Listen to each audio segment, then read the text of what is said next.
The Zelda series is one I've always been fond of, less so for the stories, but more so for the gameplay, puzzles, and sense of wonder, especially that which was offered in the original Legend of Zelda on NES, as well as A Link to the Past and Ocarina of Time. After what I found to be a disappointing entry in Skyward Sword, The Legend of Zelda Breath of the Wild is an exciting and bold new step for the franchise and will forever change what gamers expect from a Zelda game moving forward. I really don't want to spoil anything story related here, so I'll keep it brief in that regard, but know this, Nintendo has crafted an epic here. Breath of the Wild features a narrative that looks back and connects to past games in ways longtime fans will really enjoy, while also being self-contained enough to not totally alienate newcomers to the series. A new addition to the storytelling this time out is voice acting, and while many fans have wanted this for a while, myself included, I'll admit I'm a little disappointed with the execution. Some characters suffer from weak line readings, and surprisingly, Zelda in particular is graced with a slightly grating performance. Thankfully, these voiced moments are rare and a vast majority of the dialogue is presented in classic text form. The writing itself is constantly witty and charming, bringing a steady stream of smiles. Nintendo has a way of subverting expectations for better or for worse, and Breath of the Wild may be one of the best examples of this in recent memory. The Zelda gameplay loop was starting to feel a little routine and tired, but being such a sacred series for Nintendo, who often play it safe on the software side, I never expected things to change much. Was I ever wrong? Nintendo has taken one of their most revered series and totally flipped it on its head. Breath of the Wild still feels like a Zelda game, but manages to also feel entirely new and fresh at the same time. The moment I left the opening shrine and stepped into the vast open world, I felt I was in for a treat, and Nintendo did not disappoint. Everything I loved about the Zelda franchise is here, but it's been rethought, retooled, and fleshed out incredibly to catch up with more modern RPG design, all while remaining uniquely Nintendo. Take the world itself. It's absolutely massive, intimidatingly so at times, and it's populated with crumbling ruins, wildlife, fellow travelers, and oh so much more. It all just feels so well realized and alive.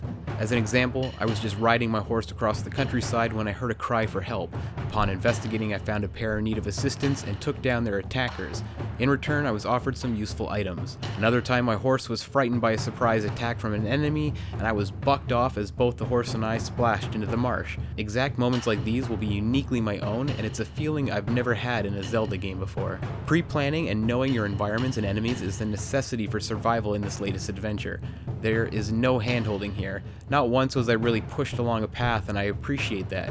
The world is open to explore from the outset, so much so that the very first mission you receive is to defeat Ganon. If you were to choose, you could run right to him, but you'd face certain death.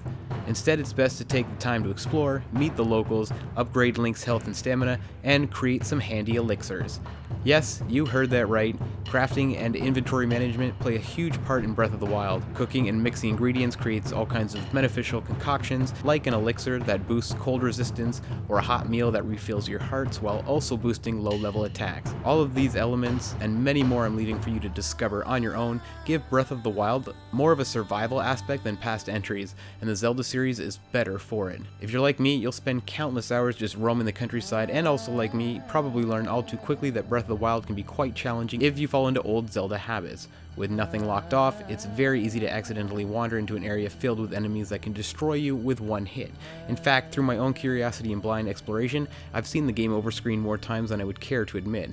Through experimentation, I'm constantly engaged and offered new ways of looking at combat, traversal, and puzzles. Speaking of puzzles, Nintendo has outdone themselves here not only in quantity but also in quality. Spread over the gorgeous landscapes are dozens upon dozens of shrines that act like mini dungeons. They often organically teach you new puzzle solving techniques, and each and every one of them has been a joy to best. There's been a lot of mystery surrounding proper full-size dungeons in Breath of the Wild, and I'm genuinely happy Nintendo kept them a secret.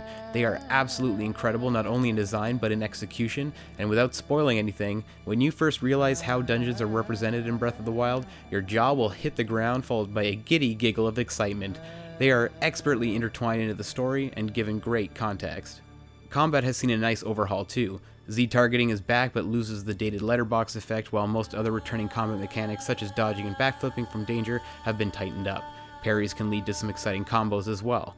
It's in the new weapon system and physics that Breath of the Wild sees the biggest combat changes though.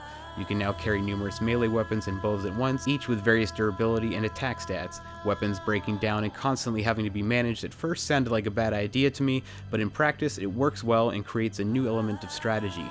Do I use this powerful weapon I have now for an easier kill at the risk of breaking and wasting it, or do I save it for an unknown, more powerful enemy? Varying weapon types come with their own quirks as well. Boomerangs, for example, must be manually caught upon their return flight. The new physics system only adds to the intensity and thrill of combat. In one instance, I was engaging in a horseback joust against an enemy when we both landed attacks, knocking each other off our horses.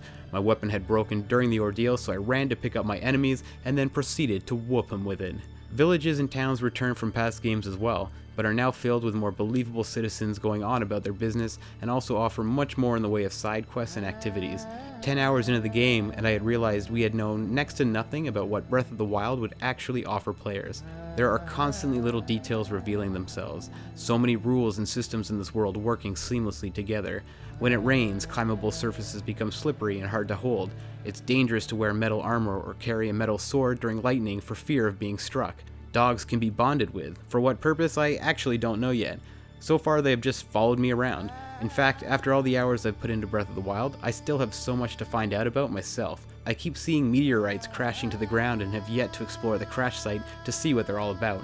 I've also been running into small little metal cubes and strange paper windmills. The purpose of these items still escape me. All this talk and I haven't even touched on the hunting for resources, nor have I talked about the Hyrule Compendium, which allows for extensive cataloging of animals, enemies, items, and more via photographs taken in-game. Bosses are another mystery I'm leaving for you to discover, which were often surprising and always a blast to figure out. It's best to face bosses as blind as possible, so I'll leave you with just one little nugget of info. Like many of the ideas seen in Breath of the Wild, they are some of the series' best so far. I could go on and on about The Legend of Zelda Breath of the Wild. It's Nintendo firing on all cylinders. Like an interactive Studio Ghibli film, it's at times stunning to look at. It plays incredibly well with challenging, exciting combat, and through exploration, you're organically taught the world's rules and mechanics. It's not just the best Zelda game yet, it's quite possibly the best game Nintendo has ever produced. Breath of the Wild is nothing short of a masterpiece.